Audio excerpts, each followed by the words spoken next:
जब न रहे खुदाया, तेरे मुंह की एक बात भी टलेगी ना, चाहे कुछ भी हो। अजीज नाजरीन, मैं अयाज ज़रीफ आप तमाम देखने वालों को हमारे रोज़ के बाइबली मुतालियाती प्रोग्राम की आज की नई किस्त में खुशामदीद कहता हूँ। इस प्रोग्राम में हम बाइबल मुक़द्दस की तमाम किताबों का मुताला पेश कर रहे हैं। अभी हम अहद कदीम में से ज़बूर की किताब का मुताला कर रहे हैं, जो कि एक शायराना किताब है, और आज हम ज़बूर की किताब में से 11वें और 12वें ज़बूर का मुताला करेंगे।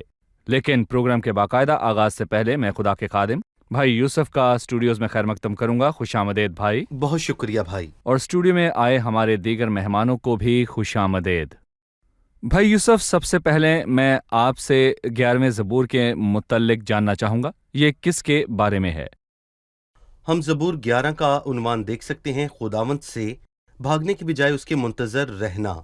देखिए, मुश्किल वक्त में दो ही काम हो सकते हैं, आप मुश्किल से भाग जाएं या फिर खुदावंद का इंतजार करें। देखें, भागने से कुछ नहीं मिलता। अगर हम ठहर जाएं और दरवाजा खटखटाएं और उसका इंतजार करें तो हल मिल सकता है।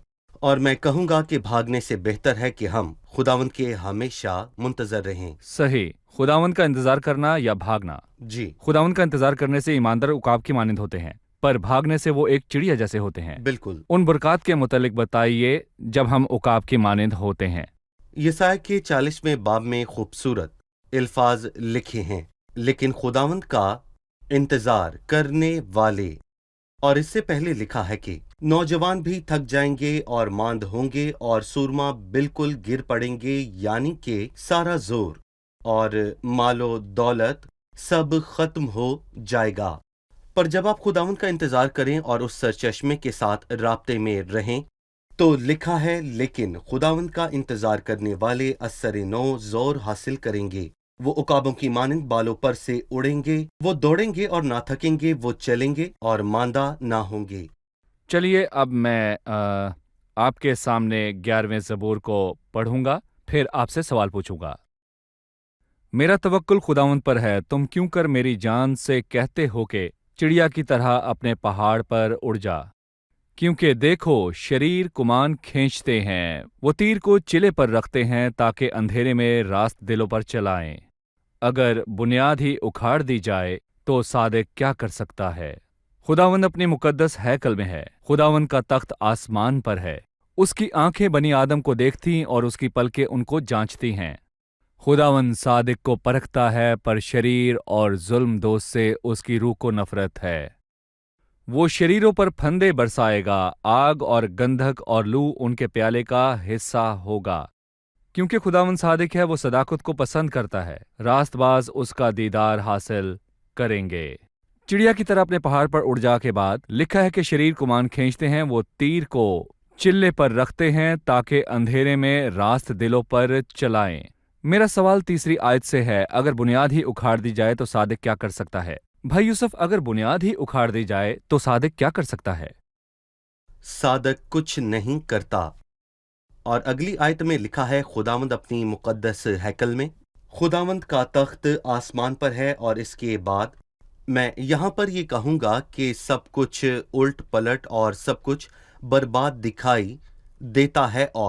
और हिजकियेल 21वें बाब में लिखा है, मैं उसे उल्ट उल्ट उल्ट दूंगा। और वो आएगा जिसका हक है, यानी मसीह, कलीसिया के आसमान पर उठाए जाने के बाद आएगा। उस वक्त जमीन पर हलचल होगी, कौमों को तकलीफ होगी और वो घबरा जाएंगी। और यहाँ पर बुनियाद से मुराद इंसाफ, दयानतदारी और रहम है, जिस पर इंसानी रिश्तों की बुनियाद डाली गई। ये चीज बड़ी मुसीबत के वक्त पर नहीं रहेगी तो फिर सादिक क्या करेगा? और यहाँ पर ज़बूर नवीस ने ईमानदारों की हौसला अफजाई की। वो कहता है कि खुदावंद को कुल इख्तियार हासिल है, वो अपने तख्त पर बैठा सब पर हुकूमत करता है, इसलिए परेशान ना हो, आप मत घबराएं, और जब आप मुश्किल में फंस जाएं तो ईमान रखें। उसने कहा, खुदावंद अपने मुकद्दस हैकल में है, खुदावंद का तख्त आसमान पर है, उसकी आंखें बनी आदम को देखती हैं और उसकी पलकें उनको जांचती हैं। खुदावंद सादिक को परखता है। सादिक को परखने से क्या मुराद है? जी, लिखा है, उसकी आंखें देखती हैं और उसकी पलकें जांचती हैं। आंखों और पलकों में क्या फर्क है? आंखें खोलें तो दिखाई देता है और आंखें बंद करें तो कुछ दिखाई नहीं देता, लेकिन पलकें, यहां पर वो कहता है कि उसकी पलकें, यानी जब लगे कि खुदावन सोता है तो दर हकीकत ऐसा नहीं होता वो और कुछ वो नहीं देखता। सोता है। और शागिर्दों ने भी कहा कि खुदावन तू क्यों सोता है, तुझे फिक्र नहीं कि हम हलाक हुए जाते हैं। और फिर जबूर 44 में लिखा है, आए खुदावन जाग, तू क्यों सोता है। और जब खुदावंद खामोश रहे और खुदावंद मदद करने को ना आए, तो मैं कहूंगा कि ईमानदार ये सोचता है कि खुदावंद आज सो रहा है, पर वो ये सोचता है कि उसकी पलकें जांच रही हैं और वो शरीर और रास्त में फर्क करता है। और जब खुदावंद फौरी मदद ना करे तो शरीर और बिगड़ जाता है। और वो कहते हैं कोई नहीं देखता और कोई नहीं पूछता, जैसा कि हमने पिछले जबूर में अभी पढ़ा है। और उसका ख्याल है कि खुदावन बाज पुरस नहीं करता और इसीलिए वो लोगों पर मजीद जुल्म करता है। लेकिन मैं कहूंगा रास्तबाज खुदा से डरता है और खुदावन का मुंतजर रहता है, फिर चाहे हालात जैसे भी हों। और वो ये जानता है कि खुदावंद की आंखें उस पर हैं और वो जानता है कि उसकी आंखें हर एक इंसान को जांचती हैं और उसकी आंखें बनी आदम को देखती और उसकी पलकें उनको जांचती हैं। पर मैं कहूंगा कि उसने शरीर और रास्तबाज दोनों में फर्क किया है। जब ऐसा लगे कि खुदा देखता नहीं या खबर नहीं रखता, तब भी उसकी पलकें जांचती हैं। सही। हम एक वक्फे के बाद मेहमानों के सवालात के साथ हाजिर होंगे।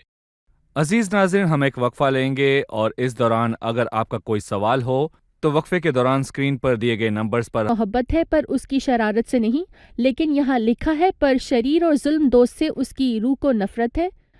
तो क्या हम गलत हैं? क्या खुदावंद को शरीर से मोहब्बत है?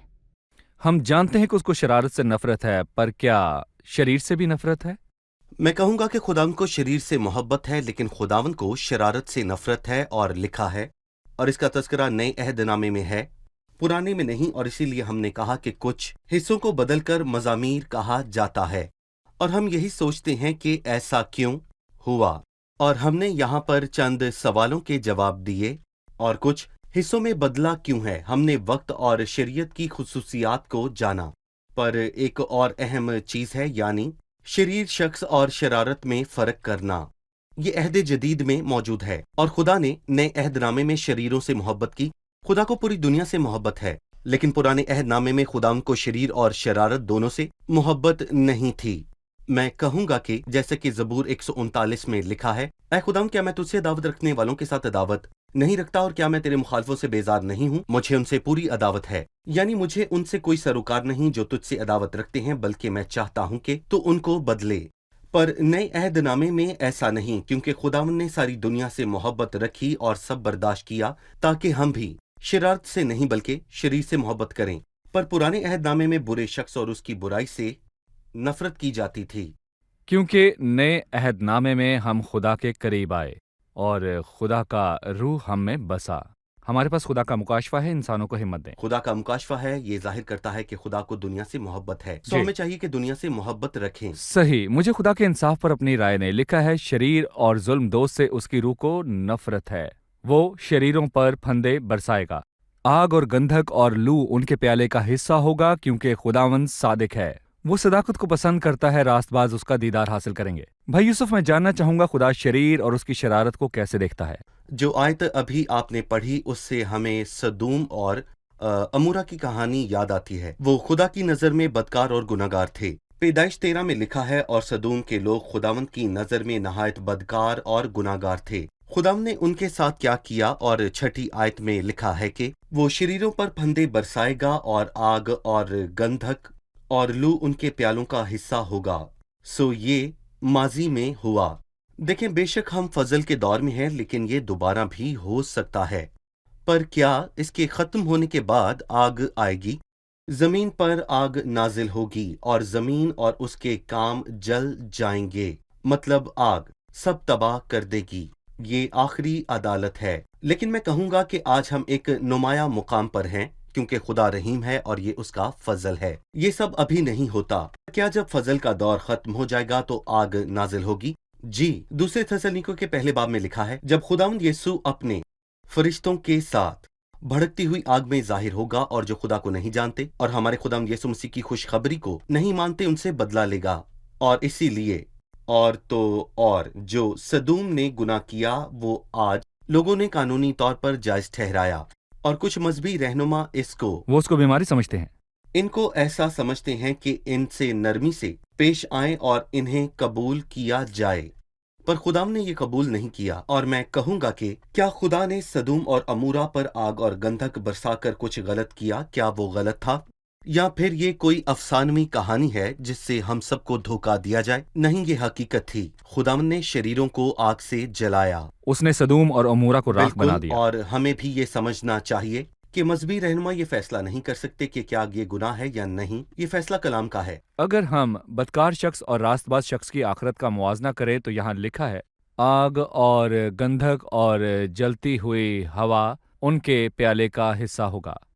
लेकिन ईमानदार का प्याला 23वें ज़बूर में लिखा है कि लबरेज होता है। मुकद्दसीन और हलाक होने वालों के प्याले के हिस्से में क्या चीज उनकी आखिरत का फैसला करती है? यानी ज़बूर 16 में लिखा है, खुदावन मेरी मिरास और मेरे प्याले का हिस्सा है। और ज़बूर 23, मेरा प्याला लबरेज होता है। पर इस ज़बूर में भी शरीर और रास्तबाज में फर्क किया गया है। आखिर में क्या बयान किया गया? रास्तबाज उसका दीदार हासिल करेंगे। ये कब होगा? हम ईमान के दौर के खत्म होने के बाद ईमान के दौर में हैं। हम खुदा को देखे बगैर ईमान लाए, पर ये दौर खत्म होगा। और फिर लिखा है, मैं तो सदाकत में तेरा दीदार हासिल करूंगा। मैं जब जागूंगा तो तेरी शबाहत से सिर होऊंगा। हमने यहाँ पर सीखा कि शरीर का प्याला आग और गंधक और मुसीबतों से भरा है, पर ईमानदार के प्याले का हिस्सा क्या है? रास्तबाज उसका दीदार हासिल करेंगे। जब ईमान की रात खत्म होगी तो बेनाई की सुबह रोशन होगी। चलिए 12वें ज़बूर की तरफ बढ़ते हैं। आप हमें उसका उन्वान बताइएगा। मीर मुगन्नी के लिए शमनियत के सुर पर दाऊद का ज़बूर। भाई यूसुफ, आप हमें इसका खलासा बयान करें और इसके उन्वान के मुतालिक बताइए। मीर मुगन्नी के लिए शमनियत के सुर पर दाऊद का मज़मूर, अपनी राय दीजिए। मैं समझता हूँ कि इसके दो हिस्से हैं, शरीर के इल्फाज और खुदा के इल्फाज। पहली आयत से लेकर 14वीं आयत तक यहाँ पर लोगों के इल्फाज हैं, पर 6ठी आयत से लेकर इस बाब के आखिर तक मैं कहूँगा कि खुदावंद के इल्फाज हैं। यहाँ कितना फ़र्क है, क्योंकि इंसान के इल्फाज झूठ से भरे हुए हैं। पर मैं कहूँगा कि खुदा का कलाम पाक है, उस चांदी की मानिंद जो भट्टी में मट्टी पर तपाई गई 7 बार साफ होगी। और इंसान की बातों में और खुदा के कलाम में दरअसल बहुत बड़ा फ़र्क है। चलिए चंद आयात पढ़ते हैं, फिर वक्फे के बाद मुताले को जारी रखेंगे। ज़बूर की किताब से 12वां ज़बूर। मीर मुगन्नी के लिए शमनियत के सुर पर दाऊद का मज़मूर। ए खुदावंद बचा ले, क्योंकि कोई दीनदार नहीं रहा और अमानतदार लोग बनी आदम में से मिट गए। वो अपने अपने हमसाया से झूठ बोलते हैं। वो खुशामदी लबों से दो रंगी बातें करते हैं।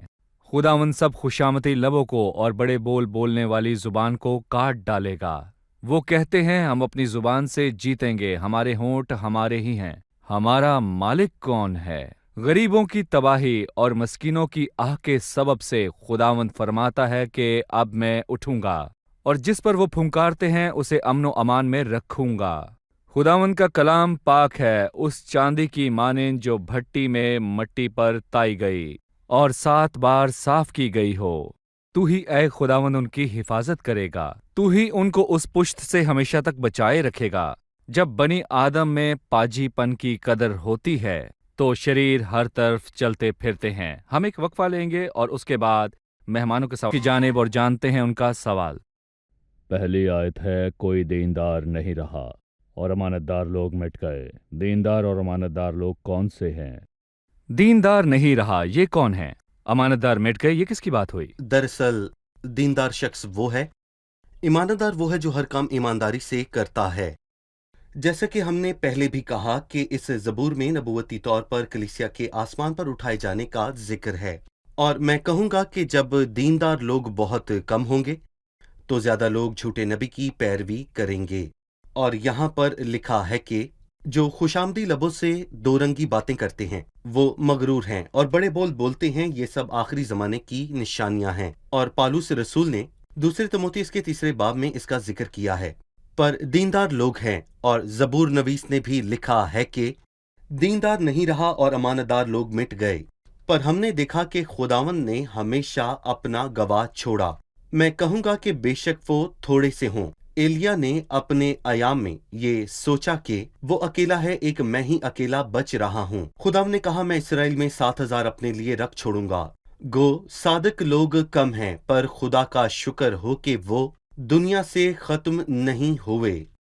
اور میں یہاں پر یہ بھی کہوں گا کہ ان میں سے کچھ لازمی ہوتے ہیں جنہیں ایماندار یا پھر دیندار کا بقیہ بھی کہا جاتا ہے، جو کہ بڑی مصیبت میں موجود ہوں گے جب کلیسیا آسمان پر اٹھائی جائے گی اور گناہ کا شخص یعنی شریر بادشاہی کرے گا۔ ایماندار قتل ہوں گے۔ یہاں داؤد نے یہی منظر بیان کیا۔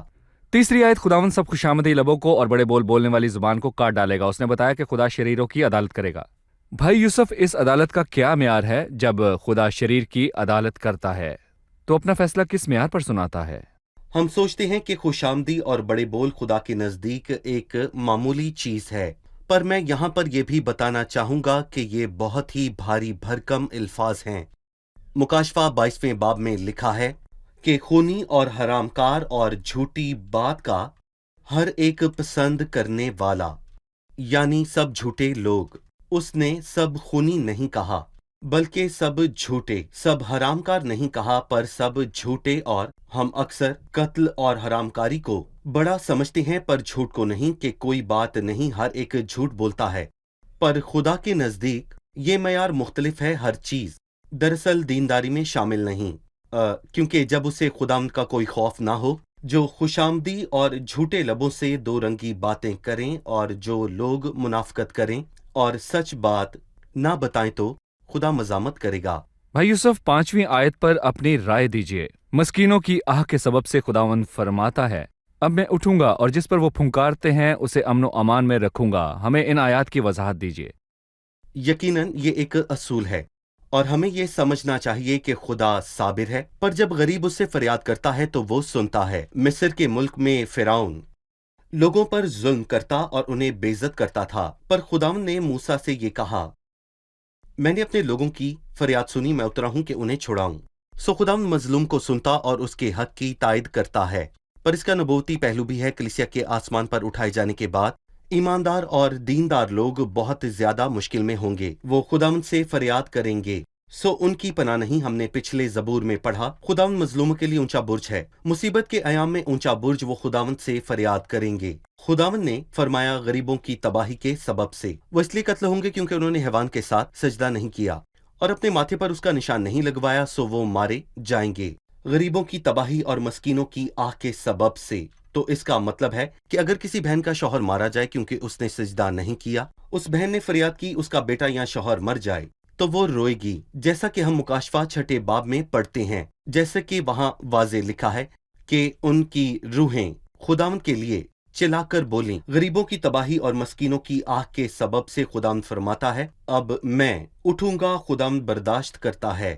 پس کیا خداوند اپنے برگزیدوں کا انصاف نہ کرے گا جو دن رات اس سے فریاد کرتے ہیں؟ میں تم سے کہتا ہوں کہ وہ جلد ان کا انصاف کرے گا۔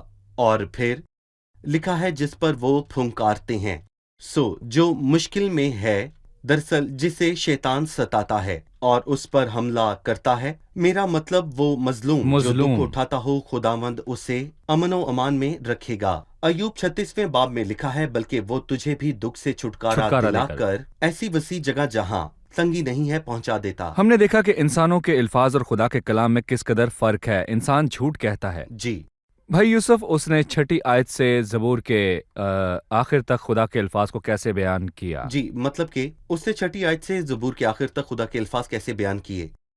وہ کہتا ہے کہ خدا کا کلام اس چاندی کی مانند ہے جو بھٹی میں 7 بار تائی ہو۔ جب چاندی ایک بار تائی جائے، 2 بار یا 3 بار یا پھر 7 بار، یونانی میں 7 کاملیت کا عدد ہے، یعنی وہ مکمل طور پر پاک ہے۔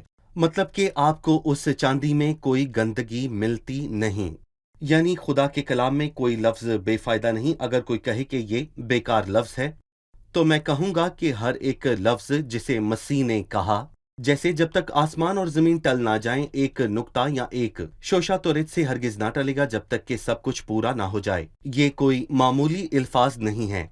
शायद आप लोगों की बातों को ज्यादा अहम ना समझते हों, लेकिन मैं कहूंगा कि खुदा का कलाम बामानी कलाम है। भाई यूसुफ, किसी ने बाइबल मुकद्दस के मुतालिक कहा कि ये किताब ज़रूरत से ज़्यादा भरी हुई किताब है, और इस किताब यानी बाइबल मुकद्दस में बहुत सी कहानियाँ और किस्से हैं। इसमें मसीह के कहे अल्फाज ढूंढने पड़ते हैं। यहाँ पर लिखा है, खुदावंद का कलाम पाक है, उस चांदी की मानंद जो भट्टी में मट्टी पर ताई गई और 7 बार साफ की गई हो। बाइबल मुकद्दस में लिखा कोई हर्फ, अफसाना या कहानी नहीं, वो पाक है।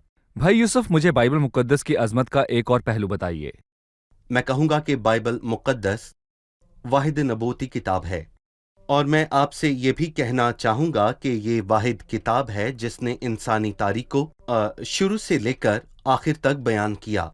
तो आप देखेंगे कि बाइबल के शागिर्द उसकी तरतीब से भी वाकिफ हैं और वो जानते हैं कि क्या चीज कहाँ है, लेकिन जो दूसरी किताबों की पैरवी करते हैं उन्हें इसकी तरतीब हरगिज समझ नहीं आ सकती। बाइबल मुकद्दस मुकम्मल तरतीब वाली मुनज़्ज़म किताब है, जैसे ताई गई चांदी हो जिसे 7 बार ताया गया हो, और इससे बड़ी बात कोई नहीं। मतलब ये कि बाइबल मुकद्दस में इंसान के वजूद की बुनियाद का जिक्र है जो और बिल्कुल, किसी किताब में और कोई नहीं नहीं मिलता। है। और तख्लीक कायनात मौजूद है, ये बाइबल मुकद्दस में पैदाइश की किताब में है और किसी किताब में नहीं। कि खुदा ने कायनात को किस तरह तख्लीक किया, खुदा ने निजात का मंसूबा कैसे बनाया, बाइबल में इसका बयान है, सिर्फ बाइबल में। देखें, आदम से लेकर मसीह तक सब कुछ बयान कर दिया गया है, और हमें पता है कि कब क्या हुआ। आदम से लेकर मसीह तक क्या हुआ, और फिर इसमें कलीसिया की नबूवती तारीख भी है, और इसमें तारीख कलमबंद भी है। सो तख्लीक कायनात से आखिर तक हमें सब कुछ इसके जरिए मालूम है। हम जानते हैं कि क्या होगा, पर हमें मालूम लेकिन है। बाहर के लोग ये नहीं जानते कि जमीन पर खुदा का मसीह सही। की बादशाहत के लिए जी। मंसूबा है। सही। खुदा आपको बरकत दे, ये कलाम हम पर असर करे। फिर 7वीं आयत है, तू ही ऐ खुदावंद उनकी हिफाजत करेगा, तू ही उनको पुष्ट से हमेशा तक बचाए रखेगा। वो किसकी हिफाजत करेगा? किसी ने कहा कि जो बाइबल को याद रखेगा, यही बाइबल उसे महफूज रखेगी, और इसके अहकाम आपकी हिफाजत करेंगे।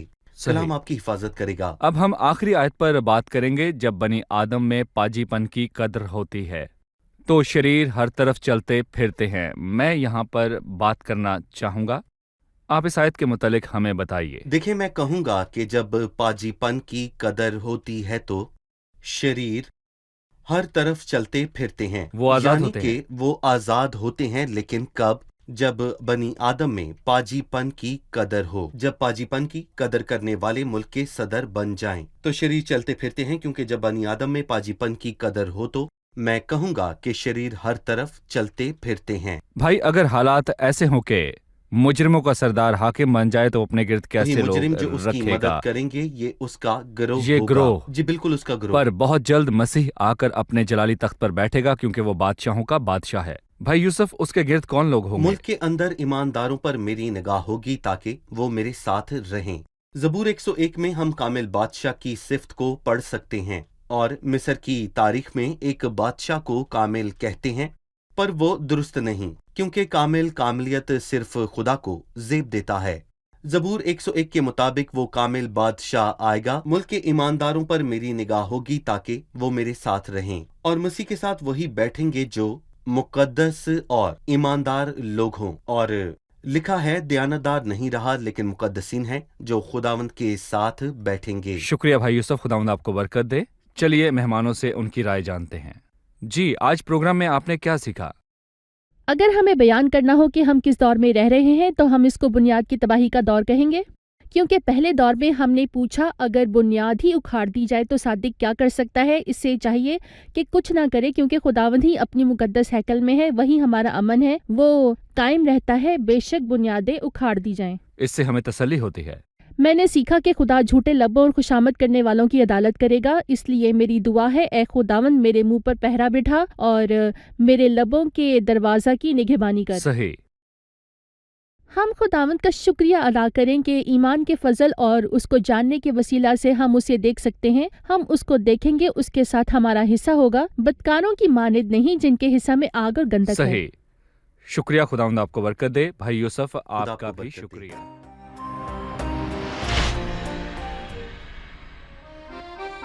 لولا النعمة ما كنت أشوفك ولا كان ليا مكان في سماك. أنا مديون لك ربي بعمري يلي فادتني بسفك دماك. لولا النعمة ما كنت أشوفك ولا كان ليا مكان في سماك. أنا مديون لك ربي بعمري يلي فادتني بسفك دماك. منساش أصلي كنت أنا عاصي طول أيامي وكل معاصي. ضربة طرية في كل كياني من رجليا لهامة راسي. لولا النعمة ما كنت أشوفك ولا كان ليا مكان في سماك. أنا مديون لك ربي بعمري يلي فادتني بسفك. دل دے گواہی ہے یہ کتاب عظیم، نازل کرے اپنا کلام، شکستہ دلوں کو سکون ملے.